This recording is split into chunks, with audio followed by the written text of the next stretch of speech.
people want to air their drama on War of the Roses? We have no idea, but boy, are we glad they do. War of the Roses starts right now on KDWB. Oh, it's an adorable War of the Roses because it involves a dog named Jack. Oh. So what kind of dog is Jack anyway, Bex? Oh, Jack is a German Shepherd. Okay. So tell me why Jack plays into this week's War of the Roses. What's going on with the dog?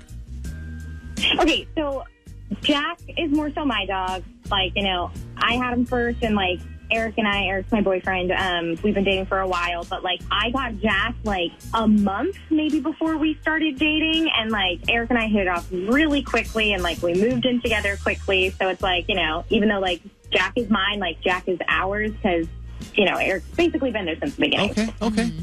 So, Eric has been taking Jack to the dog park a bunch recently, which is great. That's amazing. Jack is a bigger dog. He needs some space. We live in an apartment. So it's been wonderful. And one day, a couple of weeks ago, I was like, Eric, I'll come along to the dog park with you. It seems like a lot of fun. I've never actually been to this dog park. Okay. And immediately Eric was like, no, don't worry about it. There was that no and then a pause. Don't worry about it. And it was just really weird. That took me off guard because we do so many things together. And why wouldn't he want you to go? And I think what I see is you're going well, that's weird. Why would you not want me to go? Yeah, exactly. Is there something unusual? Are you really going to the dog park, or are you going somewhere else, or what? Okay, so did you go to the dog park that day? I did go to the dog park that day because, I wanted to in the first place, but definitely after that tiny little, reddish flag or whatever that was, I obviously had to go. Now you got to go. Yeah, 100%. And so, right away, Jack ran up to this other beautiful border collie, and I was like, oh, Jack has a girlfriend. That's cute. You could just really tell that Jack and this dog knew each other and got along, and I'm sure they're, park pals.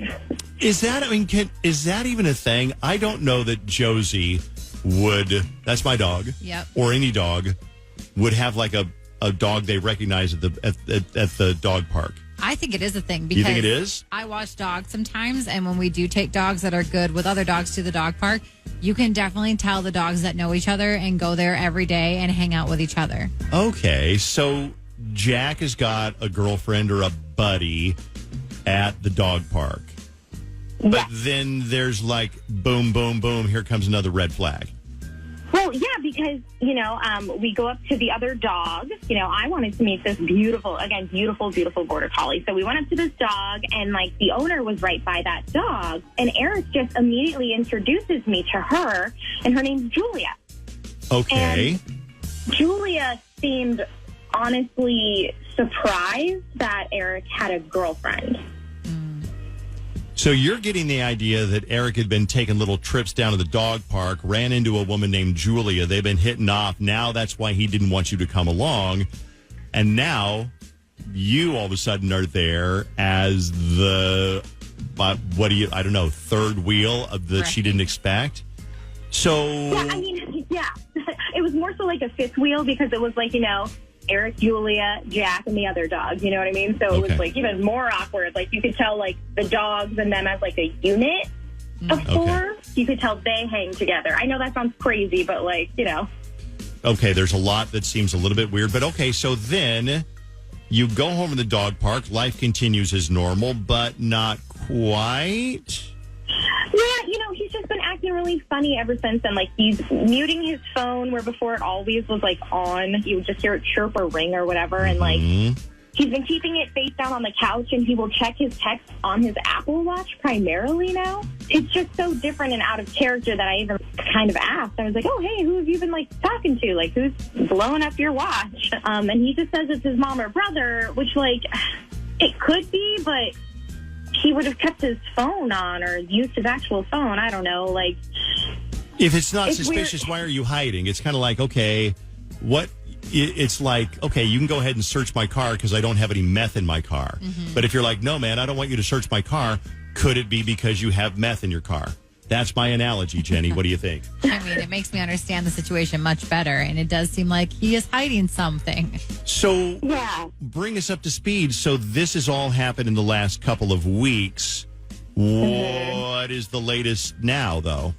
the cherry on, like, top of this weird-ass sundae is just, like, Jack and Eric have been going to the dog park, allegedly, over the past couple of weeks. But, like, as the weeks have gone on, Jack isn't, like, tired out from the dog park anymore. And he comes back with, like, a lot of energy and, like, he's just wants to go back out for a walk. And Jack is usually, like, really chill, especially after playing at the dog park all day. Now I'm even questioning if they're going to the dog park anymore. So you're thinking that things have progressed from a couple that met at the dog park, and they probably just met at the dog park. They've got along, and now you're thinking that he's not even going to the dog park. He's going to meet this girl, Julia, I think you said her name was. He's going to, like, meet her to make out or to... So I get it. I think the evidence is a little bit thin. Yeah. I'm going to tell you, you were fascinating to listen to because I don't know where you get your energy this time of the morning. But how many Red Bulls have you had so far this morning? I mean, honestly, I just get the big sugar-free one now. So one, technically. You really have just had a Red Bull? That's crazy. Okay. So we're going to come back in a second. We're going to try to get to the bottom of this convoluted case here of Jack the dog at the dog park. Here's what we can do. We can call Eric, and we'll give him the usual trap of Jenny will say, hey, we'll take a survey. And if you take a survey about, like, some business, then we'll give you the roses to send anywhere you want to. And then hopefully he'll pick you. But if he says Julia, then we know something obviously is up. Because there's no way that he should be sending roses to Julia, the girl that owns the dog at the dog park. Stand by, Bex, and we'll be back in a second. And then after we do make the phone call, we'll talk to Jonathan Fogel. Are they cheating? Let's find out. Part 2 of Wore the Roses starts right now on KDWB.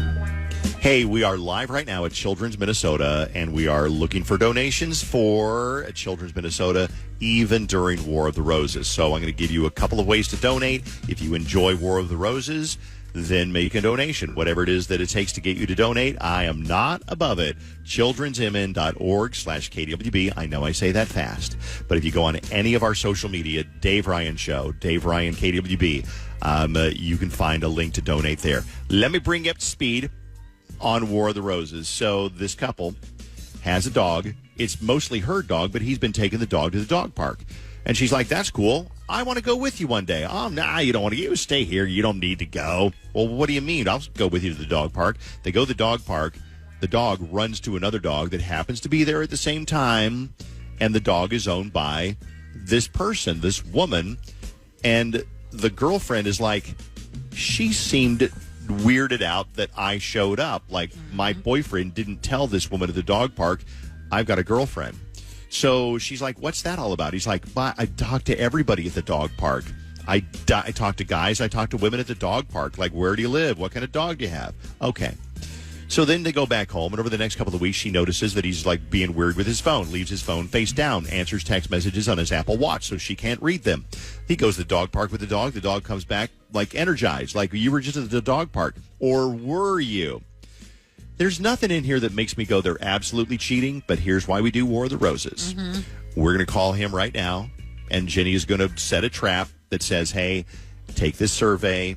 If you do, I'll give you roses to send anybody you want to. Well, roses, you're going to send them to your girlfriend. Let's see who he sends the roses to as we set the trap. Right after that, we'll talk to Jonathan Fogel from Fogel Family Law. It's coming up right now on KDWB.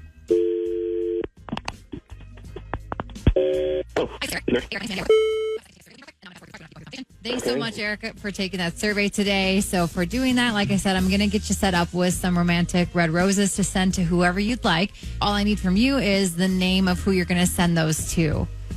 Okay. Cool. Could I send those to Rebecca? Oh, that makes sense. Okay, because Bex, Rebecca. Okay, so Yeah, Bex Bex is is your shorter. nickname. I think this is what I really am going to do this time. Instead of explaining things right away, I'm just going to be the voice that confuses Eric. Yes. So Eric has no idea what the hell is going on and who is talking and why all of a sudden the conversation switched from a survey to somebody talking about his girlfriend's nickname. Mm-hmm. Eric, are you confused at all? Yeah, sorry. Who is this? I'm surprised you haven't hung up, honestly. Me too. So, Eric, we put you to a test. And when I say we, it's the Dave Ryan Show on KDWB.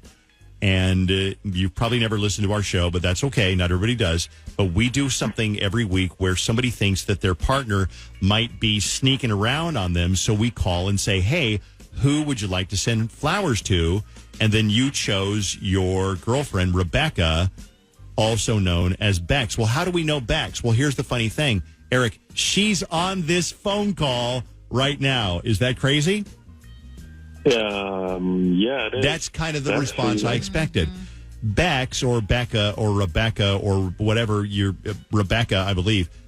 Go ahead and say hi to Eric so he'll know you're real. Hey, I am here. Hi, Bex. Why are we on the radio? Bex, go ahead and tell him why. You explain it. You know what? Like, I'm actually kind of sorry this is all happening. I've just been kind of, I don't know, a little like on edge, I guess, ever since I asked to go to the dog park with you a couple weeks ago. And at first you like immediately said no. And we're like, I don't know, kind of cagey about it a little bit. Yeah. I remember. Yeah. Okay, and well, just, so, like, you know, and then I just want to help you out because I kind of put you on the spot here, but you went to the dog park, and then there was Julia and Julia's dog, and she was like, well, wait a second, what's going on? Because it seemed like you and Julia had, like, you clicked somehow. Then you thought that was weird, and then Julia looked at Bex like, who is this? Why do you have a girlfriend? Then you started hiding your text messages and answering messages on your watch instead of on your phone, which she thought was weird. And then she goes to the dog. You say you take Jack to the dog park, and Jack comes back full of energy, as if you didn't even go to the dog park, like you maybe went somewhere to meet Julia. Did I get all that right? Yeah, that was a great summary. Thank you for hopping in. Yeah. Okay, Bex, I love you very much, but this is ridiculous. Okay, first, I can't answer for why Jack has the energy he does when he gets back. He's a dog. I take him to the park to get him out. And part of that is meeting the owners of the other dogs. So yes, I met Julia because the dogs got along. I learned her name. I learned she's from California. I talked to other people at the dog park too, lots of guys, and about their dogs and chit chat. I don't understand why I'm telling you this here. Why have you been, like, you know, muting your phone the past couple of weeks then, and, like, you're just answering your messages on your watch? Like, that's very out of character. I just don't think it's right in principle for people to be reading other people's stuff. And I got the sense that you were leaning over and sort of checking out my phone. And so I locked it down a little bit more. I don't want to enable that behavior. I don't think it's good for you or for me. So what do you think? What's the story with War of the Roses? So we're going to find out what Jonathan Fogel thinks. Jonathan Fogel from Fogel Family Law. We basically, it was kind of inconclusive. I mean, you could make the argument that he is definitely doing something kind of fishy. And he's deflecting. Do you believe him? Tell me why. Because he seems a little bit tired, honestly, of Bex-ish. He feels like he's like, all I'm doing is taking this dog to the dog park. I talked to everyone there. I believe this one. See, that's where you're making your mistake. No, I don't know. I really don't. I really don't know. Text disagrees. Someone's like, he's so shady. He's a jerk. Well, here's a text message. It says, my ex-husband cheated with a woman at the dog park. Dogs 200% have dog park pals. Another text says, Eric is definitely dating dog park Julia. I'm glad she's got a name. And if he was up to something, this text says, I feel he would have taken her to a different dog park to avoid the possibility of meeting Julia. That's a really good point. That's true, but it probably would have been weird to take her to a different dog park because she probably knows the one he goes to. Yep, probably so. She would have been suspicious at that point, too. And it's not like there's a dog park every block. They're like usually scattered a little bit. Can he name any other people? Can he name any other people at the dog park? Says this text. He knows Julia But what about guys? Does he know any other women's names? I think he sounds like a total jerk. Whether he's cheating on you or not, move on. Maybe my cheating radar's off. Maybe I'm wrong. Most people are saying they still think he's hiding something. You know what? Let's talk to Jonathan Fogel, get kind of a legal family law insight on this one. Jonathan Fogel, family attorney, covering everything from your initial divorce things to mediation to custody. If one person in your divorce is not doing what they're supposed to do or they're making things difficult, Jonathan can help settle that too. Jonathan Fogel, good morning, sir. Good morning. How are you guys? I'm counting on Fogel because, lawyers are loaded. I'm going to guess Fogel's going to pull out that checkbook and make a giant donation to Children's MN. So thanks in advance. I already did make a donation. You know what? Thanks, before the show. I give you a hard time because Jonathan's a really generous person. He's just a good quality human, so it doesn't surprise me. Jonathan, thank you. Pat on the back for making that donation. Appreciate that. Absolutely. And I just want to say also I appreciate how much you guys are bringing attention to this. It's a great cause, and they do incredible things for children. So they really do. We're so happy to be here and be part of this whole thing. And we're going to talk to more people who are affected by this coming up in a few. Jonathan, you listened to War of the Roses. What's your takeaway right off the bat? Well, I'm going to have to, first of all, agree with Jenny. I think this guy's on the up and up on this one. But I'm going to stay on the dog theme, all right? Okay. You got this dog theme going.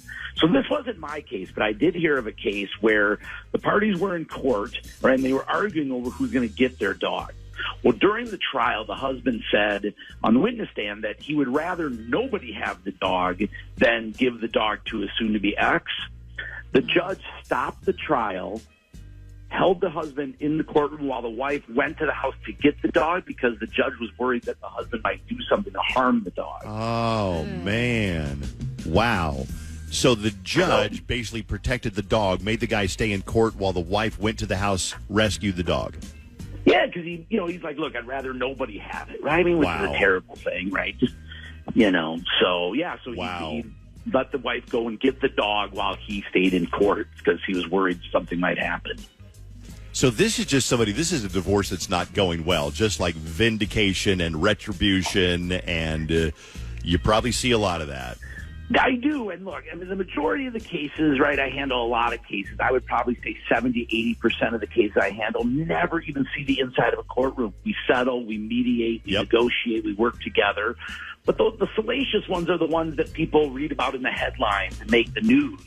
But they're such a small part of what we do. Well, it's funny. Jonathan has said before, is like, one of the things I want to do is keep you out of court.